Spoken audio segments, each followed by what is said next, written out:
nilai kekeramatan yang sebenarnya ada pada gentong, bukan airnya.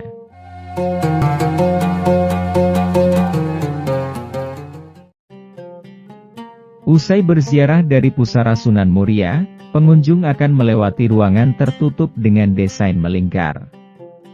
Puncak dari rute ini adalah ruang khusus tempat pengambilan air gentong keramat.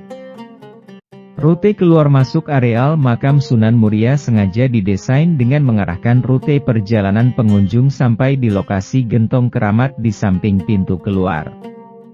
Tujuannya agar pengunjung dapat mengambil air gentong keramat secara leluasa setelah usai ritual ziarah.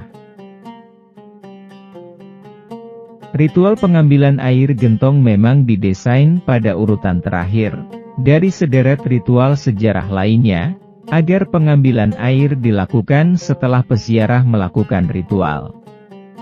Air keramat ini diposisikan sebagai ritual terakhir peziarah setelah memanjatkan doa, sehingga berkah doa yang dipanjatkan dalam ritual ziarah di makam Sunan Muria mengalir ke air yang diambil dari gentong keramat peninggalan beliau. Pengunjung yang meminum air gentong ini tujuannya untuk ngalap barokahe Mbah Sunan Muria. Masyarakat juga percaya bahwa air gentong keramat peninggalan Sunan Muria bisa dijadikan obat segala macam penyakit. Selain itu bisa juga menyehatkan badan. Ada juga pengunjung yang membasuh mukanya dengan air ini. Mereka percaya bahwa air dari gentong ini bisa memberi aura positif bagi peminumnya. Beberapa peziarah mengaku menyempatkan diri untuk mengambil air gentong keramat sebagai buah tangan sepulang ziarah.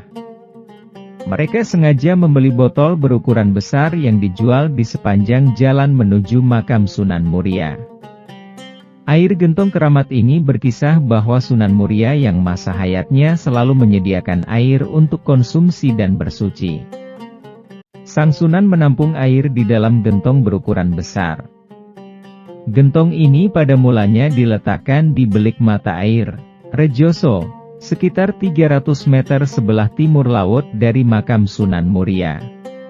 Konon, ia berasal dari belik Laren, letaknya di sekitar petilasan Syekh Syadzali, dekat dengan sebuah makam yang diyakini sebagai makam Mbah Laren.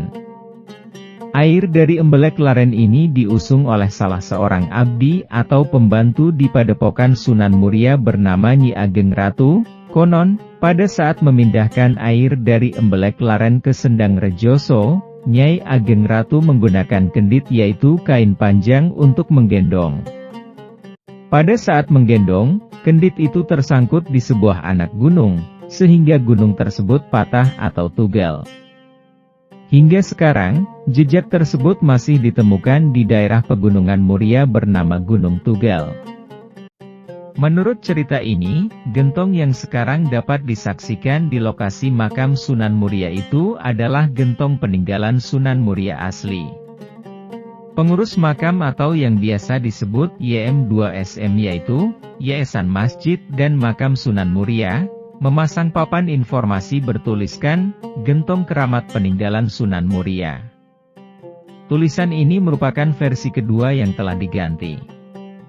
Beberapa tahun sebelumnya, tulisan yang dipasang bukan, gentong keramat peninggalan Sunan Muria, melainkan, air gentong keramat peninggalan Sunan Muria.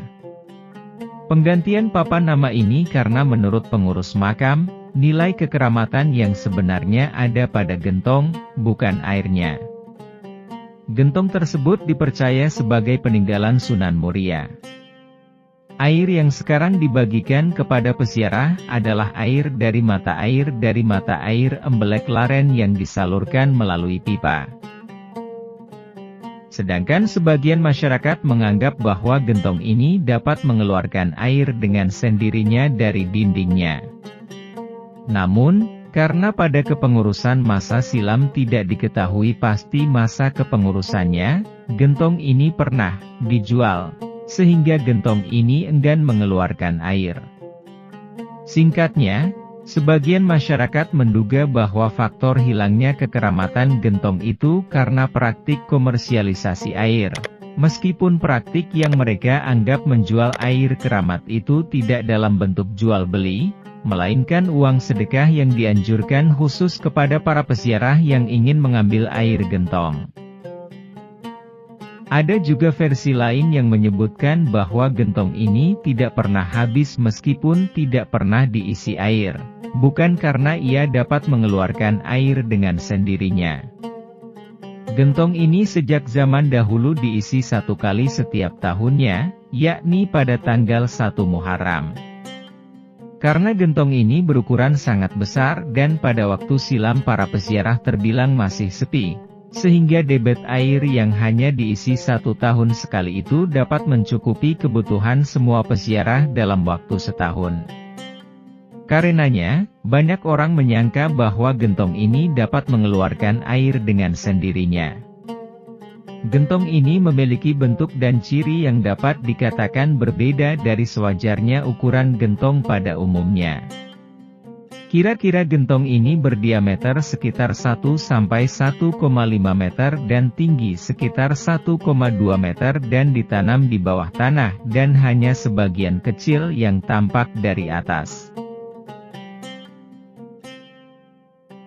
Ruangan tempat gentong ini tepat berada di bawah lantai ruangan kembar. Ruang kembar ini pada mulanya hanya digunakan untuk acara tertentu seperti haul. Namun, pengurus YM 2SM ini menggunakan ruangan ini sebagai rute masuk ke makam Sunan Muria. Pertama kali jalur ini dibuka, rute yang diambil melewati salah satu titik yang tepat berada di atas ruangan gentong. Selang waktu yang tak begitu lama, lantai ruang kembar yang tepat di atas ruang gentong retak secara misterius.